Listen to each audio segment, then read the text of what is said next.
मुझे मोहब्बत का कुछ पता नहीं है। मुझसे मोहब्बत की ही नहीं है कभी किसी ने। लेकिन अगर मोहब्बत ममता जैसा कोई जज्बा है तो बहुत खूबसूरत है।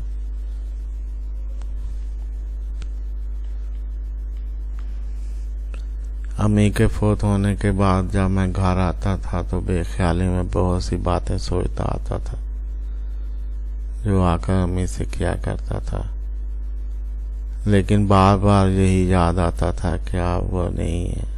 और फिर जब घर में दाखिल होता था तो ड्योढ़ी से एक उदासी से महसूस होना शुरू हो जाती थी, एक खामोशी सी। और फिर उनके खाली बिस्तर पर नजर पड़ती तो मैं एक आह भरकर ऊपर अपने कमरे में चले जाता।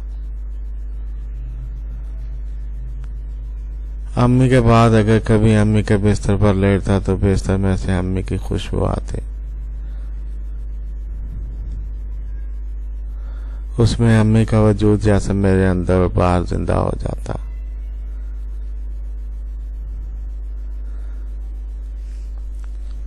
अम्मी की जिंदगी में मैं अक्सर बीमार हो जाता था।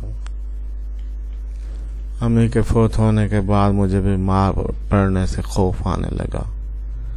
मुझे लगता था मैं ठीक नहीं हूँगा। मुझे समझ नहीं लगती थी मैं बीमार पड़ा तो ठीक कैसे होऊंगा। मुझे दलिया कौन बना कर देगा, मेरे साथ कौन लेटेगा, मुझे दबा दबा कर मेरा बुखार कौन खत्म करेगा, मुझे दम कौन करेगा। लेकिन 8-10 महीने बाद मुझे बुखार हुआ और मैंने सारे काम खुद ही किए। मैं अकेला ही दवाई लेने जाता और अकेला ही आकर लेट जाता, खुद ही दवाई खाता और खुद ही बुखार टूटने का इंतजार करता।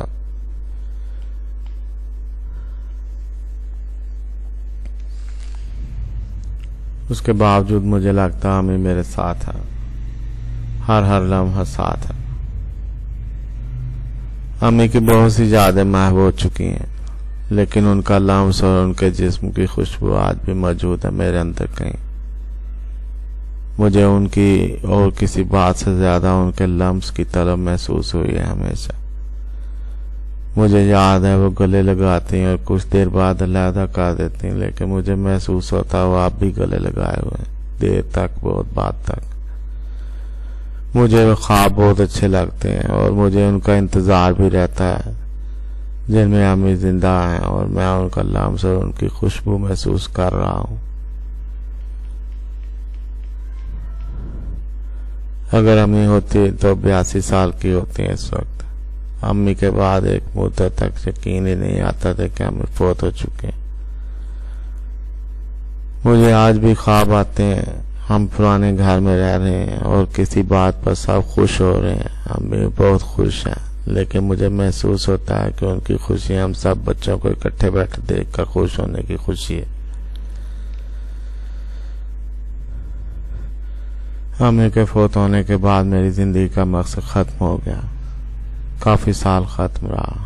मुझे कोई काम करने और कमाने का ख्याल ही नहीं आता था। मुझे जो कच्ची पक्की नौकरी के पैसे मिलते थे मुझे समझ नहीं लगती थी मैं इनका क्या करूं, कहाँ खर्च करूं, किसे दूं।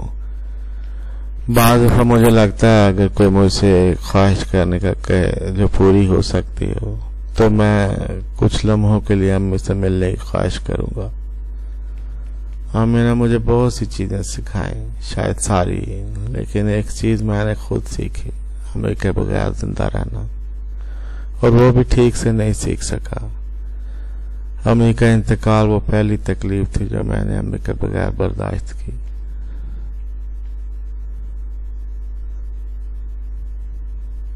उस वक्त पर मुझे महसूस होता था वक्त गुजरने के साथ साथ अम्मी की कमी महसूस होना खत्म हो जाएगी, मैं बड़ा हो जाऊंगा। लेकिन ऐसा नहीं हुआ। ना तो अम्मी की कमी महसूस होना खत्म हुई है और ना मैं बड़ा हुआ हूं।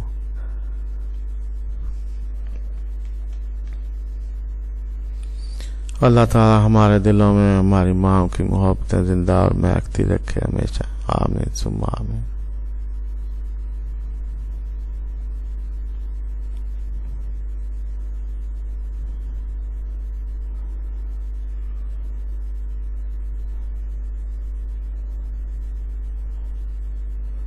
14 नवंबर 1996 को हम इस दुनिया से चली गई और 16 नवंबर 2003 को अबू। नवंबर शुरू होते ही मेरे दिलो दिमाग पर अम्मी अबू की यादें कुछ ज्यादा ही कसरत से तारी होने लगती हैं। आज की और अगली 1-2 पोस्ट अम्मी अबू की यादों से मुज़य्यन है। अल्लाह ताला आपके वालिदैन को सलामत रखे और आपको इनसे मोहब्बत करने की सआदत अता फरमाए। आमीन सुम्मा आमीन या अरहमर राहिमीन।